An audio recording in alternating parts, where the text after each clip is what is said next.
Video शुरू करने से पहले सबसे पहली बात, ये एक नहीं दो एपिसोड है, एपिसोड 19 और 20। और दूसरी बात, मेरे जिन जिन चहेते व्यूअर्स को लगता है कि मेरे पास कुछ ताकत है जिसे यूज करके मैं हर एक दिन एक वीडियो अपलोड कर सकता हूँ, तो प्लीज मेरे Q&A वीडियो को एक बार देख लो। मैं हर एक दिन क्यों एक वीडियो अपलोड नहीं कर सकता, वो वीडियो देखकर ऑटोमेटिकली आप जान जाओगे। And now start the intro.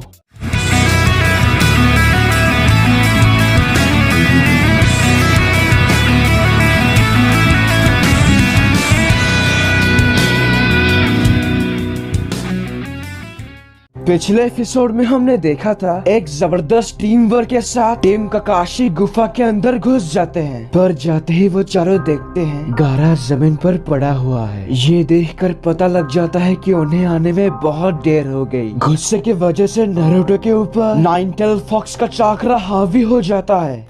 उसके ऊपर बैठने की तुम्हारी हिम्मत कैसे हुई? ये वाला जिंचुरी की काफी शोर मचा रहा है ना मेरे भाई? गारा, तुम इस तरह से क्यों सो रहे हो? उठो, मैंने क्या कहा तुमने सुना नहीं? गारा, शांत हो जाओ नारुतो, तुम ये जानते हो वो अब कभी नहीं उठेगा। तुम्हारे दोस्त ने बिल्कुल सही कहा, ये उठेगा ही नहीं क्योंकि ये मर चुका है बेचारा। देईदारा के इतना बोलते ही नारुतो का गुस्सा और भी बढ़ जाता है, तो इस गुस्से को देखकर वो कहता है, सासोरी मेरे भाई, जरा इसकी आंखों को देखो, तुम्हें इसकी कीमत चुकानी पड़ेगी। नारुतो ये बोलकर उन पर हमला करने जा ही रहा था, लेकिन काकाशी सेंसेई उसका रास्ता रोक लेते हैं। नारुतो, मेरी बात पहले ध्यान से सुनो, अगर बिना सोचे लड़ोगे तो मारे जाओगे। हे सासोरी मेरे भाई, क्या लगता है तुम्हें हम दोनों में से कौन पकड़ेगा इसे? हाँ सासोरी? सासोरी का इस तरह जवाब ना देने का कारण है कि वो अभी सिर्फ अपने दादी को देखने में लगा है और उसकी दादी उसे, लेकिन अपना ध्यान हटाकर वो देईदारा को कहता है, देईदारा, इस जिंचुरिकी को मैं पकड़ूंगा। मेरे भाई सुनकर नाराज मत होना, पर ये जिंचुरिकी तो मेरा है, बिल्कुल पिछले वाले की तरह। प्लान के हिसाब से हम दोनों को एक एक जिंचुरिकी पकड़ना था, और भूलो मत ये लड़का नाइन-टेल जिंचुरिकी है।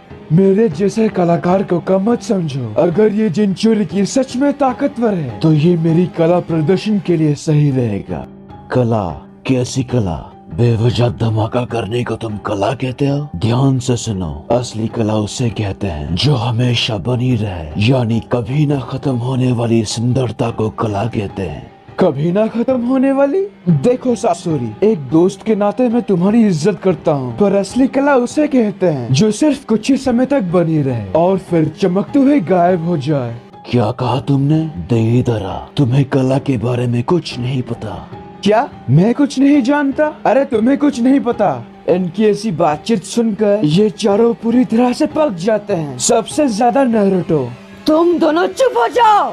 ये बोलकर नारुतो एक स्क्रोल में से जायंट शूरिकेन समन करके उन पर फेंकता है, लेकिन सासोरी बिना देखे अपने मेटल टेल से आराम से रोक लेता है और वापस देईदारा के साथ बहस करता है। तुमने सुना नहीं मैंने क्या कहा? कभी ना खत्म होने वाली सुंदरता ही कला है। एकदम बकवास, पल भर की सुंदरता ही कला है। मुझे गुस्सा मत दिलाओ देईदारा, जो सच है वो सच है। बस बहुत हुआ, तुम्हारी बकवास में और नहीं सुन सकता। असली कला एक विस्फोट है और आज मैं इस नाइन-टेल जिंचुरिकी को पकड़ के साबित कर दूंगा। देईदारा अपने हाथों से क्ले निकालता है और उसे एक बड़े पक्षी में बदल देता है। ये देखकर वो चारों चौंक जाते हैं। तभी देईदारा सासोरी को कहता है, सासोरी मेरे भाई, तुम अपना मजेदार पपट शो शुरू करो, तब तक मैं जरा अपना काम करके आता हूँ।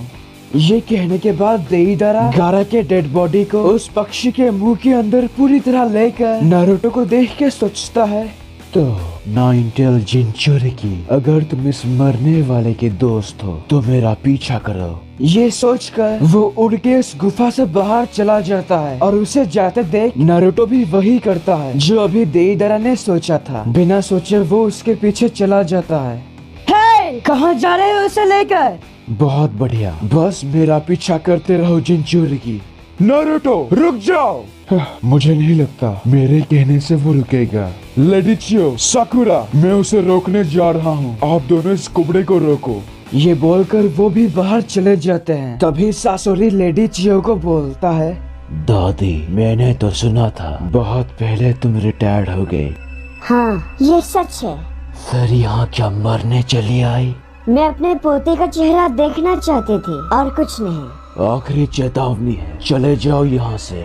उसकी बातें सुनकर साकुरा थोड़ी डर जाती है, लेकिन लेडी चियो उसे कहते हैं, साकुरा, डरो मत, मैं इसे संभाल सकती हूँ, तुम सिर्फ मेरे पीछे रहो। यहाँ पर इस सिचुएशन को देखकर ककाशी सेंसे माइक ऑन करके बोलते हैं, गाय, कहाँ पर हो तुम? यहाँ दुश्मन अलग अलग हो चुके हैं, जल्दी वापस आओ।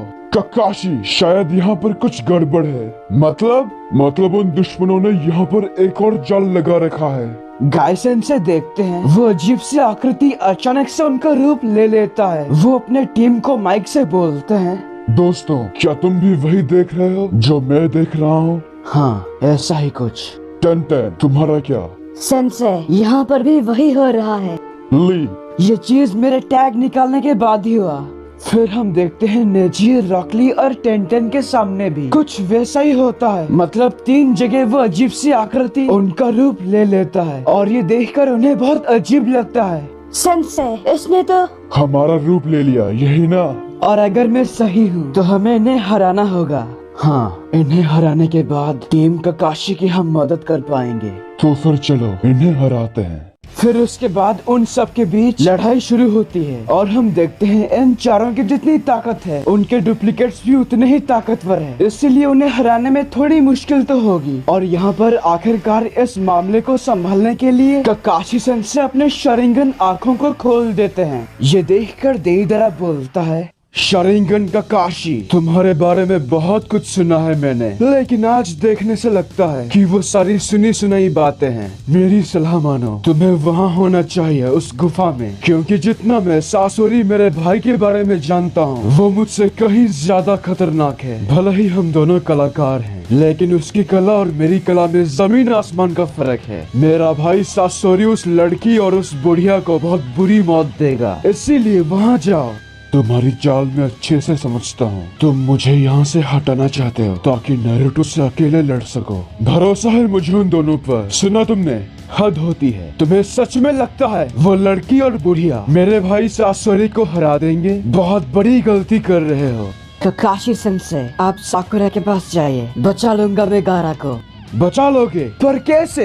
ये मत कहना तुम्हें अभी तक लगता है ये जिंदा है। गलतफहमी है तुम्हारी जिंचूरी की। जब हम सब ने मिलकर इसके अंदर से टेल बीस्ट निकाला, ये उसी वक्त ही मर गया। नारुतो का गुस्सा ये सब सुनकर बढ़ता ही जा रहा है। देईदरा तभी फिर से कहता है, वैसे मैंने कहीं सुना था जिंचूरी की बाकी लोगों से नफरत करते हैं, फिर तुम इसके पीछे पड़े क्यों हो? लगता क्या है तुम्हारा? अरे हाँ, ये तो मैं भूल ही गया था, ये भी तुम्हारी तरह जिंचूरी की है। जानते हो, जब मैं तुम्हारे दोस्त गारा के साथ लड़ रहा था तो इसके विलेज के लोग इसे बचाने की कोशिश तक नहीं की, बल्कि कुछ लोग खुश हो रहे थे इसे हारते हुए देखकर। तुम्हें तुम्हारे जैसे किसी को मरते हुए देखकर बहुत बुरा लग रहा है ना? लगना भी चाहिए, क्योंकि आगे जाकर तुम्हारा अंजाम भी कुछ ऐसा ही होगा। नाइन टेल जिंचूरी की। गारा के साथ तुम सब ने जो कुछ भी किया है उसके लिए मैं तुम लोगों को माफ नहीं करूंगा। तुम सबको इसकी कीमत चुकानी पड़ेगी। दूसरी तरफ गुफा के अंदर लेडी चियो सासोरी को हराने के लिए बहुत सारी कुनाएं निकालते हैं जो चाकरा धागों से एक साथ जुड़े हैं। वेल, अगर आप भूल गए तो चाकरा धागा दरअसल वो है जिससे एक निंजा पपेट मास्टर अपने पपेट को कंट्रोल करता है। तो लेडी चियो उन सारी कुनाई को सासोरी पर तेजी से छोड़ता है। जब सासोरी अपने मेटल टेल से खुद को ब्लॉक करता है, तब लेडी चियो चाकरा धागों की मदद से उन सारी कुनाई की दिशा बदलकर सासोरी के यूनिफॉर्म को पूरी तरह चीर देते हैं। ये होते ही वो उन दोनों को कहता है, लगता है मेरे पास और कोई रास्ता नहीं। दादी, क्या तुम इस लड़की को मेरे कलेक्शन का हिस्सा बनाना चाहती हो? वेल, उन कपड़ों को चीरने की वजह से सासोरी का कुछ ऐसा रूप हम देखते हैं। तो इसे देखकर साकुरा कहती है, लेडी चियो, आखिर ये है क्या? ये सासोरी का असली शरीर नहीं है। वो तो मैं जानती हूँ कि ये इसका असली शरीर नहीं, पर ये चीज आखिर है क्या? दरअसल ये एक पपेट है। फिर उसका असली शरीर कहाँ है? जितना मैं जानती हूँ पपेट मास्टर पीछे से पपेट को कंट्रोल करते हैं। तो क्या उसका शरीर इसके अंदर है? इसके अंदर पपेट मास्टर आमने सामने के लड़ाई में अच्छा नहीं होते, क्योंकि पपेट को कंट्रोल करते वक्त अपना डिफेंस नहीं कर पाते। तो ये पपेट उसी कमी को पूरा करने के लिए बना है। ये एक हथियार और कवच दोनों की तरह काम करता है और इसका नाम शायद हिरुको है। बहुत खूब दादी, एकदम सही।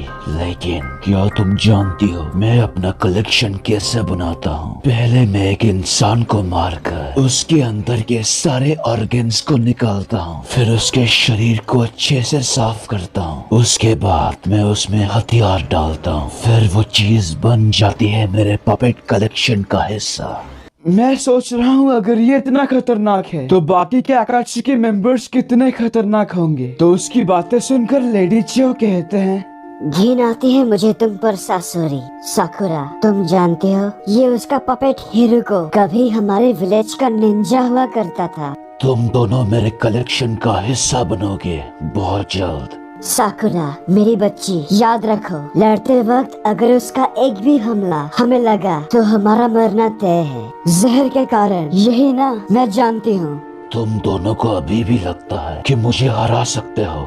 ये बोलकर वो अपना मास्क उतार देता है। तभी वो दोनों दौड़ते हुए उसके तरफ जाते हैं। ये देखकर सासोरी अपने मुंह से बहुत सारे जहरीले सैनबॉर्न उन दोनों पर छोड़ता है। हमले की स्पीड ज्यादा होने के बाद भी साकुरा और लेडी चियो सारे हमलों को आसानी से डॉज कर लेते हैं। तो जब उसके सारे सैनबॉर्न खत्म हो जाते हैं तो साकुरा बिना समय गवाए उसके पपेट को तोड़ने के लिए उसके तरफ तेजी से जाती है, लेकिन सासोरी अपने मेटल टेल से जोर से वार करता है साकुरा पर लेडी चियो ऐसा कुछ करते हैं जिससे वो टेल साकुरा के चेहरे के पास रुक जाती है। ये देखकर सासोरी चौंक जाता है। तभी आखिरकार साकुरा एक जोरदार पंच मारकर उस हिरुको पपेट को तोड़ देती है एक ही झटके में।